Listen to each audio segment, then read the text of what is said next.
श्री गणेशाय नमः। श्री गणपति गुरुपद कमल प्रेम सहित सिर नाय। नवग्रह चालीसा कहत शारद होत सहाय। जय जय रवि शशि सोम बुध, जय गुरु भृगु शनि राज। जय ती राहु अरु केतु ग्रह, करहूं अनुग्रह आज। प्रथम ही रवि के नावो माथा, करहूं कृपा जनि जानी अनाथा। हे आदित्य दिवाकर भानु, मैं मति मंद महा अज्ञानु। अब निज जन कह हरहु कलेशा, दिनकर द्वादश रूप दिनेशा। नमो भास्कर सूर्य प्रभाकर, अर्क मित्र अग मोघ क्षमाकर। शशि में अंक रजनीपति स्वामी, चंद्र कला निधि नमो नमामि। राकापति हिमांशु राकेशा, प्रणवत जनतन हरहु कलेशा। सोम इंदु बिदु शांति सुधाकर, शीत रश्मि औषधि निशाकर। तुम्ही शोभित सुंदर बाल महेशा, शरण शरण जन हरहु कलेशा। जय जय जय मंगल सुखदाता, लोहित बोमादिक विख्याता। अंगारक कुज रुज ऋणहारी, करूं दया यही विनय हमारी। हे महिसुत क्षिति सुत सुख राशि, लोहितांग जय जन अगनाशी। अगम अमंगल अब हर लीजे, सकल मनोरथ पूरन कीजे। जय शशि नंदन बुद्ध महाराजा, करहूं सकल जन कह शुभ काजा। दीजे बुद्धि बल सुमति सुजाना, कठिन कष्ट हरि करि कल्याणा। हे तारा सुत रोहिणी नंदन, चंद्र सुवन दुख द्वंद्व निकंदन। पूजहि आस दास कहूँ स्वामी, प्रणत पाल प्रभु नमो नमामि। जयति जयति जय श्री गुरुदेवा, करूं सदा तुमरी प्रभु सेवा। देवाचर्य तुम देव गुरु ज्ञानी, इंद्र पुरोहित विद्या दानी। वाचस्पति बागीश उदारा, जीव बृहस्पति नाम तुम्हारा। विद्या सिंधु अंगिरा नामा, करूं सकल विधि पूरन कामा। शुक्र देव पद तल जल जाता, दास निरंतन ध्यान लगाता। हे उषना भार्गव भृगुनंदन, दैत्य पुरोहित दुष्ट निकंदन। भृगुकुल भूषण दूषण हारी, हरहु नेष्ट ग्रह करहु सुखारी। तुम्ही द्विजवर दोष सिर ताजा, नर शरीर के तुम ही राजा। जय श्री शनि देव रविनंदन, जय कृष्णो सौरी जगवंदन। पिंगल मंद्र रौद्र यम नामा, बप्र आदि को नस्त लललामा। वक्र दृष्टि पिप्पल तन साजा, क्षण मह करत रंक क्षण राजा। ललित स्वर्ण पद करत निहाला, हरहु विपत्ति छाया के लाला। जय जय राहु गगन प्रविशिया, तुम ही चंद्र आदित्य गरसिया। रवि शशि अरिस्वर भानु धारा, शिखी आदि बहु नाम तुम्हारा। सेहि के तुम निशाचर राजा, अर्धकाय जग राखो लाजा। यदि ग्रह समय पाए हिम आवहु, सदा शांति और सुख उपजावहु। जय श्री केतु कठिन दुख हारी, करहु सुजन हित मंगलकारी। ध्वज युत रुंड रूप विकराला, घोर रौद्र तन अगमन काला। शिखी तारिका ग्रह बलवाना, महाप्रताप न तेज ठिकाना। वाहन मीन महाशुभकारी, दीजे शांति दया और धारी। तीरथ राज प्रयाग सुपासा, बसे राम के सुंदर दासा। ककरा ग्राम ही पुरे तिवारी, दुर्वासाश्रम जन दुखहारी। नवग्रह शांति लिख्यो सुख हेतु, जनतन कष्ट उतारन सेतु। जो नित पाठ करे चित लावे, सब सुख भोगी परम पद पावे। धन्य नवग्रह देव प्रभु, महिमा अगम अपार। चित नव मंगल मोद ग्रह, जगत जनन सुख द्वार। ये 40 नवो ग्रह, विरचित सुंदर दास। पढ़त प्रेम सुत बढ़त सुख, सर्वानंद हुलास। श्री गणेशाय नमः। श्रीनिवास जगन्नाथ, श्रीहरे भक्तवत्सल लक्ष्मीपते नमस्तुभ्यं त्राहि मां भवसागरात्। राधारमण गोविंद भक्त काम परपूरक नारायण नमस्तुभ्यं त्राहि मां भवसागरात्। दामोदर महोदार सर्वापत्ति निवारण ऋषिकेश नमस्तुभ्यं त्राहि मां भवसागरात्। गरुड़ध्वज वैकुंठ निवासिन केशवाच्युत जनार्दन नमस्तुभ्यं त्राहि मां भवसागरात्। शंख चक्र गदा पद्मधर श्रीवत्स लाछन मेघश्याम नमस्तुभ्यं त्राहि मां भवसागरात्।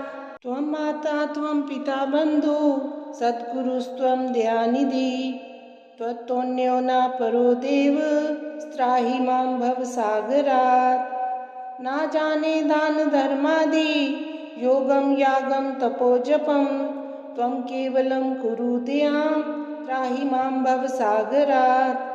न मत्समो यद्पि पापकर्ता न त्वत्समोऽथापि पापहर्ता विज्ञापितं त्वेतच्छेषसाक्षिन् मामुद्धरार्थ पतितं त्वाने। भजे विशेष सुंदरम समस्त पाप खंडनम सभक्त चित्तरंजनम सदैव राममद्वयम्। जटाकलाप शोभितं समस्त पाप नाशकं सभक्त भीतिभंजनं भजेह राममद्वयम्। निज स्वरूप बोधकं कृपाकरं भवापहं समं शिवं निरञ्जनं भजेह राममद्वयम्। सदा प्रपञ्चकल्पितं हयनाम रूप वास्तवं निराकृति निरामयं भजेह राममद्वयम्। निश प्रपञ्च निर्विकल्प निर्मलं निरामयं चिदेकरूप सन्ततं भजेह राममद्वयम्। भवाब्धिपोतरूपकं हयशेषदेहकल्पितं गुणाकरं कृपाकरं भजेह राममद्वयम्। महावाक्यबोधकेर विराजमन् वाक्पदे परब्रह्मव्यापकं भजेह राममद्वयम्। शिवप्रदं सुखप्रदं भवच्छिदं भ्रमापहं विराजमानदैशिकं भजेह राममद्वयम्। वासुदेवं ऋषिकेशं वामनं जलशायिनं जनार्दनं हरिं कृष्णं श्रीवक्षं गरुड़ध्वजं वाराहं पुण्डरीकाक्षं नृसिंहं नरकान्तकम् अव्यक्तं शाश्वतं विष्णु मनन्तं अजमव्ययम्।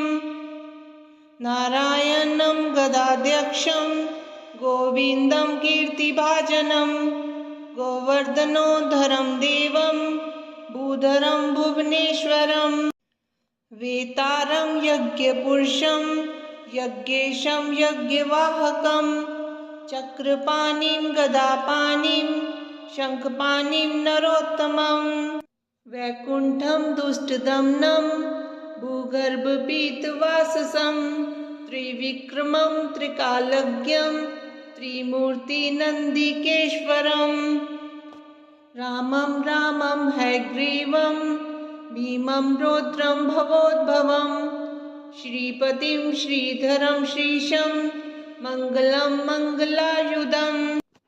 दामोदरं दमोपेतं केशवं केशिसूदनं वरेण्यं वरदं विष्णु मानन्दं वसुदेवजम्।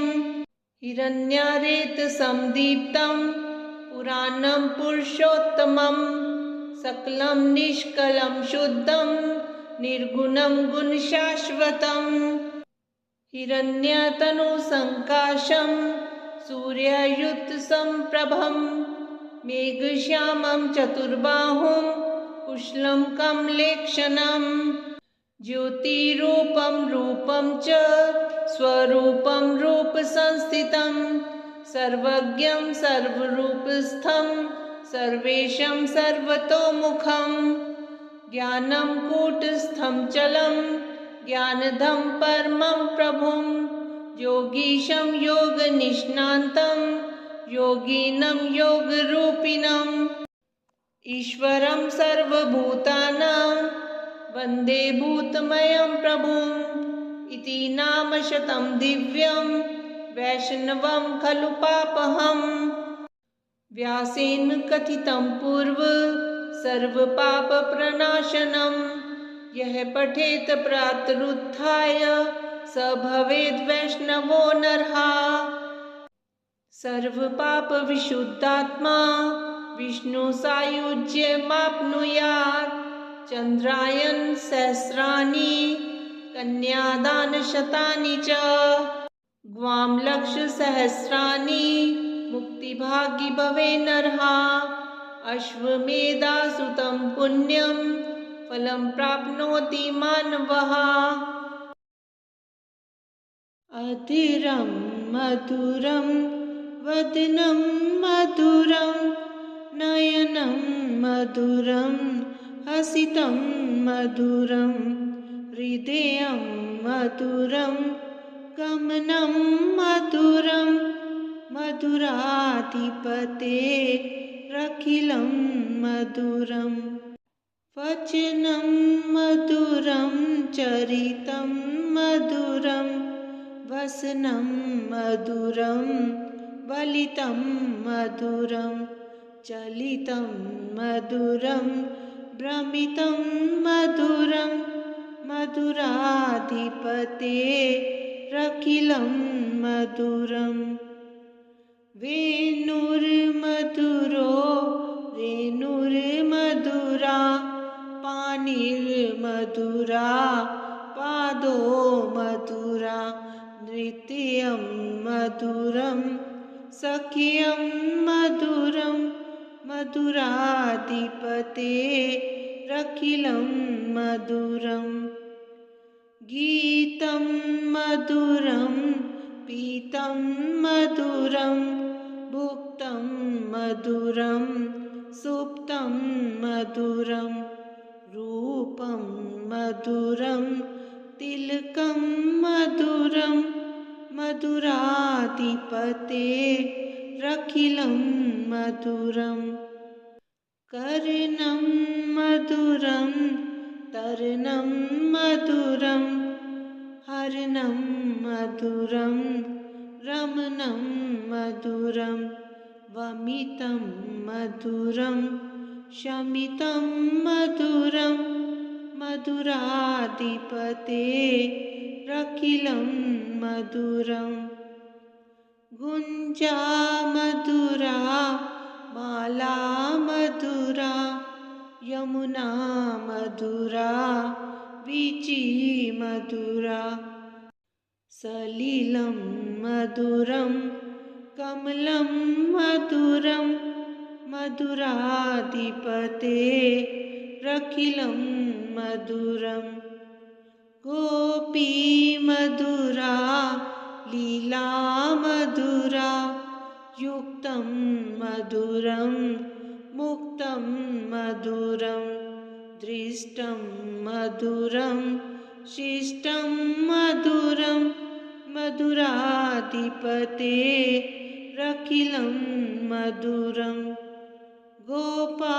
मधुरा गावो मधुरा यष्टिर्मधुरा सृष्टिर्मधुरा दलितं मधुरं फलितं मधुरं मधुराधिपतेरखिलं मधुरं मधुराधिपते रखिलं मधुरम्।